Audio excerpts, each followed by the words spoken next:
Assalamualaikum warahmatullahi wabarakatuh. Perkenalkan, nama saya Maria Oba. Perkenalkan, nama saya Fadila Nailufar. Perkenalkan, nama saya Anggita Surya Fatima. Perkenalkan, nama saya Sani Nur Aini. Perkenalkan, nama saya Anggita Surya Fatima. Kami dari kelompok 4 akan menjelaskan tentang gizi buruk dan campak di Papua. Sebelumnya, kita harus tahu dulu apa sih pengertian dari gizi buruk dan campak itu. Nah, pengertian gizi buruk adalah kondisi ketika seseorang tidak menerima nutrisi penting, mineral, dan kalori yang cukup untuk membantu perkembangan organ dalam tubuh. Yang dimaksud adalah ketika kita kekurangan mengonsumsi makanan yang bergizi, yang sehat, maka kemungkinan kita akan terdampak gizi buruk. Sedangkan campak adalah penyakit menular yang mempunyai ciri khas munculnya ruam merah di seluruh tubuh penderitanya.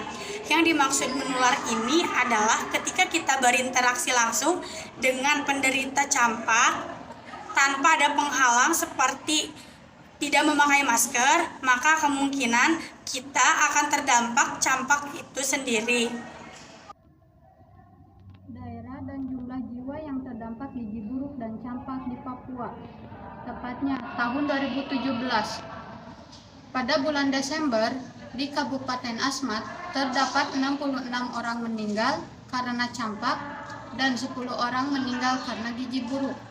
Di tahun 2018, tepatnya pada tanggal 14 Januari, 61 korban terkena gizi buruk, 60 korban meninggal karena campak, dan selanjutnya di tanggal 18 Januari terdapat 261 menderita campak, 10 anak menderita gizi buruk, 67 anak meninggal karena gizi buruk dan campak. Selanjutnya, ada faktor-faktor yang menyebabkan gizi buruk dan campak. Yang pertama yaitu tidak lengkapnya imunisasi. Perlu digarisbawahi, imunisasi ini adalah imunisasi campak. Jadi faktor ini faktor yang menyebabkan campak.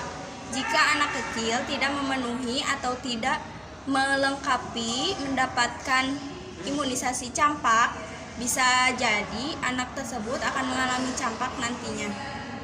Oleh karena itu, kita sebagai calon dari ibu dari anak-anak kita, maka kita harus tahu imunisasi campak yang diberikan untuk anak kecil pada usia dosis pertama, yaitu usia 12 bulan sampai 15 bulan.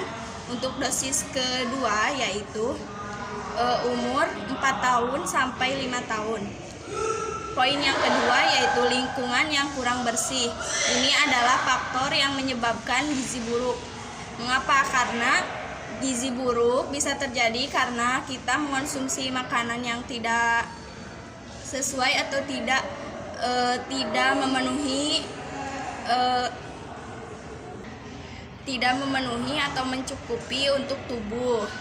Contohnya, jika anak kecil bermain di air yang kotor, maka lalu si anak itu makan tanpa mencuci tangan terlebih dahulu.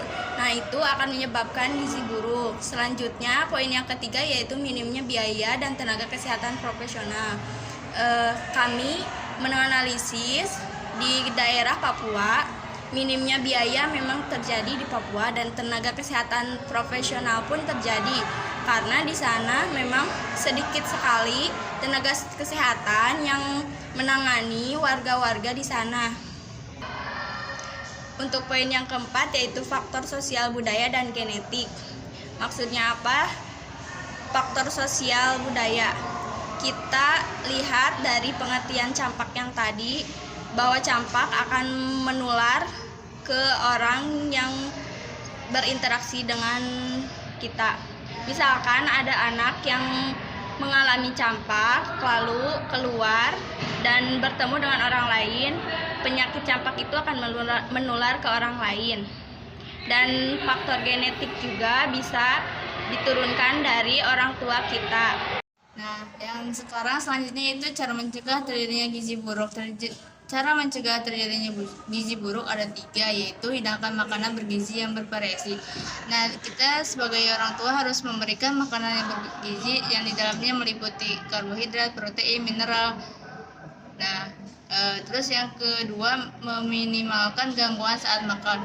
Nah, biasanya ketika si anak sedang makan, si anak suka memainkan handphone dan menonton TV. Terus yang ketiga, hindari memberi makan berdekatan dengan jam tidur. Biasanya si ibu suka memberikan makan ketika si anak sudah ngantuk, jadi tidak terfokuskan untuk makan. Terus yang selanjutnya itu cara mencegah terjadinya campak. Itu dengan cara paling efektif adalah memberikan imunisasi atau vaksinasi. Jadi vaksinasinya ada dua, yaitu jenis MMR sama MMRV. Kalau vaksin MMR yaitu bisa mengobati 3 jenis penyakit, yaitu rubella, gondongan, sama campak. Lalu selanjutnya ada upaya penanganan wabah gizi buruk dan campak. Poin pertama yaitu upaya pemerintah terhadap penguatan puskesmas diterapkan dalam Jaminan Kesehatan Nasional JKN. Menurut Menteri Kesehatan, Nila mengatakan bahwa cara paling promotif dan preventif yaitu dengan dibuatnya Jaminan Kesehatan Nasional, karena di sana ketersediaannya sangat minim. Jaminan Kesehatan Nasional ini sangat penting diadakan di suku Asmat. Yang kedua yaitu Kementerian Kesehatan mengirimkan tim khusus seperti perawat dan dokter. Kementerian Kesehatan telah mengirimkan tim khusus yaitu dokter spesialis sebanyak 11 orang dan dokter umum sebanyak 4 orang dan tenaga kesehatan lainnya sebanyak 19 orang. Yang ketiga yaitu ada Kementerian Kesehatan telah mendistribusikan 1,2 ton obat. Selain adanya tim khusus yang dikirimkan oleh Kementerian Kesehatan, obat juga didistribusikan sebanyak 1,2 ton untuk disebarluaskan di daerah-daerah Papua. Yang keempat ada Kepolisian Papua membentuk Satuan Tugas Terpadu yang dibentuk Kementerian Sosial yang bertugas mendistribusikan makanan dan obat-obatan di Asmat. Kepolisian Papua membentuk pada tanggal 15 Januari 2018 dan dikirimkan ke Papua bersamaan dengan Dinas Kesehatan pada tanggal 16 Januari 2018 untuk mendistribusikan obat-obatan dan makanan di sana. Yang kelima, ada pemerintah daerah Papua selalu memantau masyarakat dengan cara datang langsung ke rumah-rumah masyarakat. Selain yang ada di atas, pemerintah juga memantau langsung masyarakatnya ke rumah-rumah masyarakat yang terkena campak maupun gizi buruk. Hasil yang sudah dicapai setelah melalui upaya-upaya.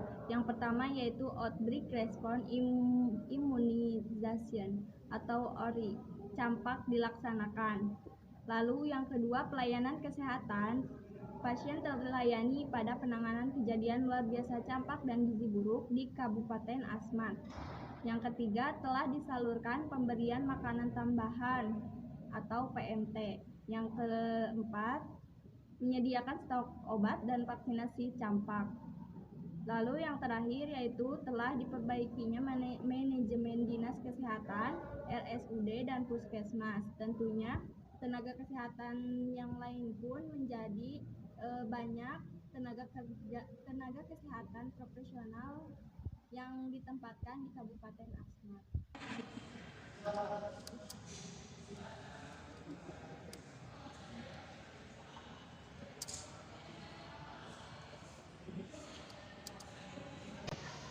Sekian, Terima kasih atas perhatiannya. Wassalamualaikum warahmatullahi wabarakatuh.